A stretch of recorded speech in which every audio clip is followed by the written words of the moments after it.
Good morning, this is Wilkey with Startup Trading. It is Friday, April 17, 2020. So, just looking at the trend bias ratings yesterday before we had our news at the end of the day, which we'll get into in a little bit. Uh, we had bearish action for the Dow and the Russell and bullish for the Nasdaq and the ES. And then as you look back through the longer time frames, right, there's nothing that even says bearish anymore. After the bell Thursday, we had ISRG.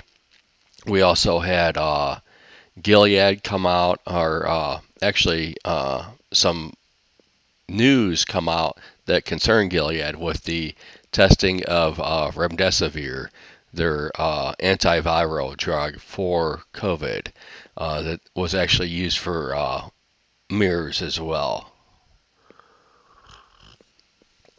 So, as we look at the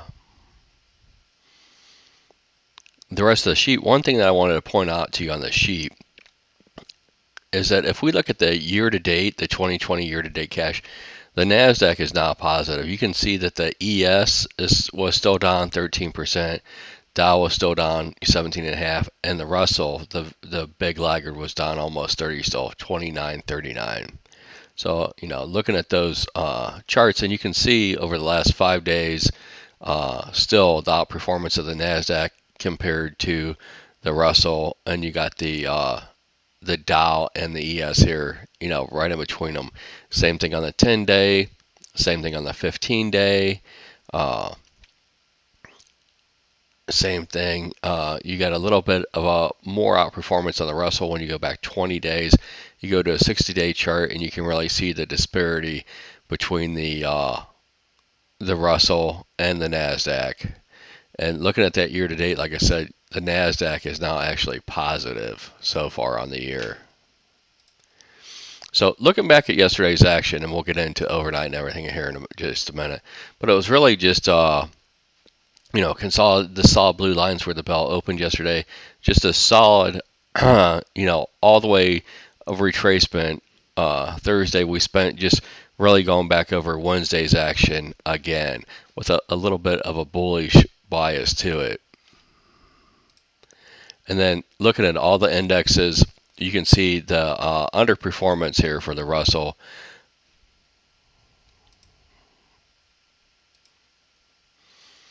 We'll get into let's just get into the charts. So after we got out, right, the session closed between 4:15 and 4:30 yesterday. At that time, that's when the news broke about Gilead's drug. Also, after that, it also broke that Boeing would be restarting manufacturing in the Washington State area, on which is their main building facilities. Next week they're going to be starting up their production lines for the Max again. So as you can see, once we've opened up, right, we had this really, we flew up about 42 points from where we were in this 30-minute span, and then we gapped up additionally, right, and then we've been basically consolidating in a 35-point range up here overnight. So this range so far, excuse me, is just sitting here right between 28.50 and 28.85. So as we, just sit here and chop back and forth, there may be opportunity today, and we'll have to see how this sets up. But really, there might not be anything going on, at least early. We'll have to see how this shakes out. So we can see that the Russell, after being the laggard, right, this is a lock limit up. So right around R3 overnight, the Russell's lock limit up, and it really hasn't had a chance to do anything yet. So the Russell's going to be extremely hard to read today, and so this is going to be around 5% up, and then there's going to be another one that's going to end up being at 7% later today if it reaches it. So you can see that again. The green dash line was yesterday's bell low. The red dash line was yesterday's bell high. You got the solid lines of the red and the green. That's in between. There's the value area you got going across. So you can just see how the gap is, right? So from basically the red dashed line to the green dotted line, this is your gap that opened up in the overnight session.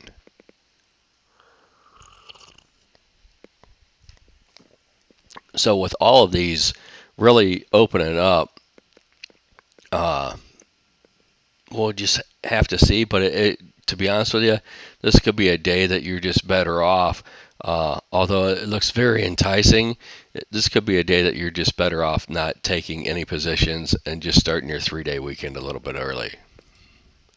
So again, the left side of this is going to be from yesterday's action, and you can see at the end of the day, right, the purple line is the VIX, not the /VX. This is the range of the day for the VIX. And then as we look at that, we can see that it's hugging the lows, right? So we got that little bit of a push up into the close as people weren't paying that much for protection anymore. And then as we come across here, this is the overnight session since we opened up last night. Again, that 35-point range, and you can see that there's really not a whole lot going on, right? Just choppy sideways. The same thing for the NASDAQ, right?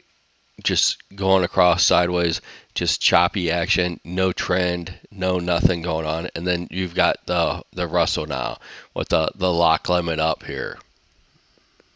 So the Russell is pretty much unreadable as well to me. So looking at the longer term contract draws, and we'll back this out. Since we've had rollover, right?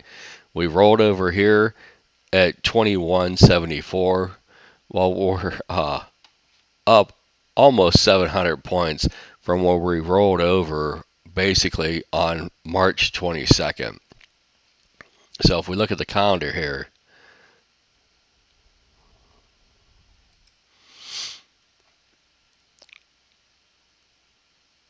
so basically from right in here, we rolled over basically on the 20th. So the Sunday night session on the 22nd starts. So basically, in right around a month that's gone by here, right? We're just sitting here. 4 weeks have gone by, up 700 points, and now we got a large gap up. So nothing's really, stopping this train so far. So a lot of people are going to think that, I should be looking for this gap to fill, and maybe it will. We'll find out, but don't try to be the first one that gets paid to the downside. And to be honest with you, I wouldn't be looking for the gap fill. I'm going to throw this out here. I think all we have to do to start with is look at the high of the trading range for the contract, right? So that's going to come in right around 28.46. You could zoom in and get the exact level off your chart here. But I'm just going to mark that off as 46 just so I have an idea of where it is.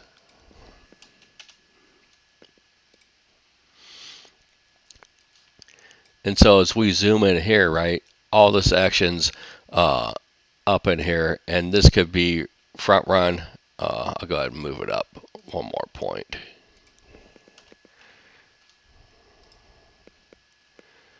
Because this could be front run by a couple ticks, so I'll mark it as 47 and then give it probably to 45. So this would be the only gap that I would be worrying about filling. You can see where the session gap is last night on the ES, right? And this is at 40. The range of this is 43.5 points. This bar from 4:30 to 5 yesterday on the indexes, and then we continue to gap up as we talked about. So now that we're up here, really not a lot of opportunity, right?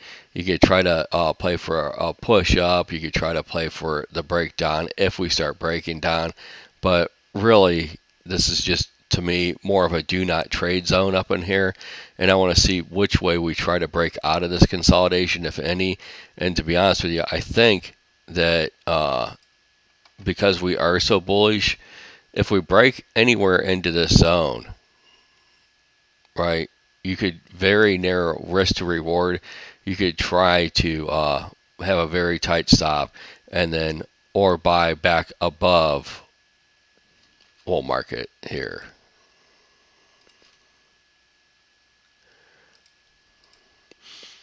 So as we trade down to 47, basically, you could buy the market again. I think the ES when it crosses back above 52 to 53, right in there, and that would probably be the safer play to see if this holds.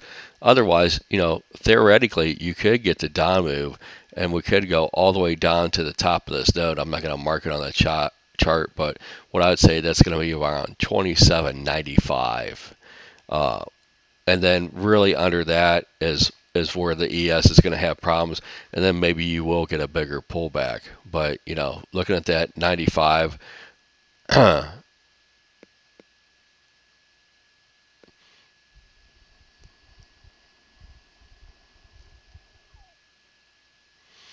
down in here, you're going to have to. You got a lot of room and still have bullish trends, so there might be a couple areas to get long in. I think just for the sake of things, there will be people that are just looking at the traditional, which I don't think that it's going to break this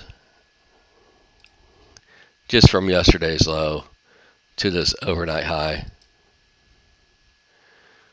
That 50 is going to come in right around 28.15 half.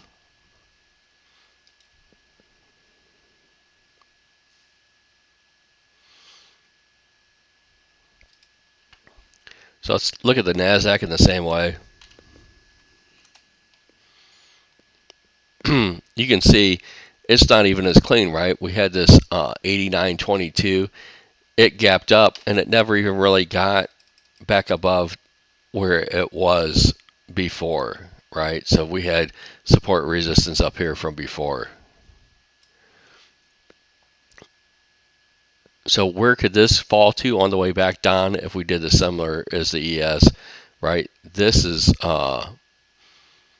really what I'm looking for.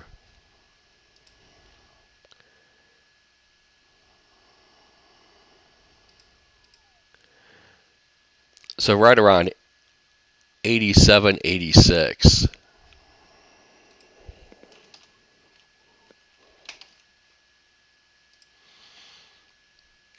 And then you could give it you're going to probably have to give it, 20 points in here. So again, the smarter play might be to wait for the breakdown under this and then to head back up above it, right? So instead of trying to buy this with a stop, that if things start rolling around, you really fall back on. And we're going to mark the top of this node as well. And this is going to be basically right at 8,700.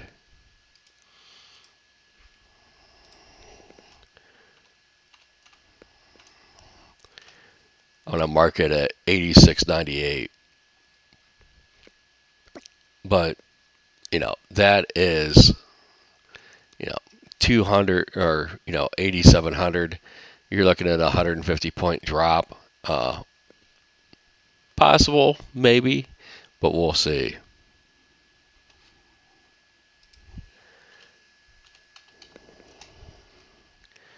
And then here's that lock limit up, right? You can see, so the Russell, I'm not even going to do anything with this chart today. I think it's unplayable because of the lock limit up. So there are bigger fish to fry, so let's skip that.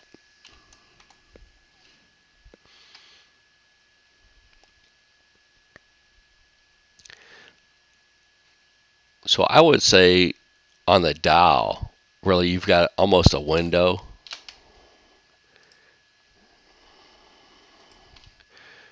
And what you probably want to do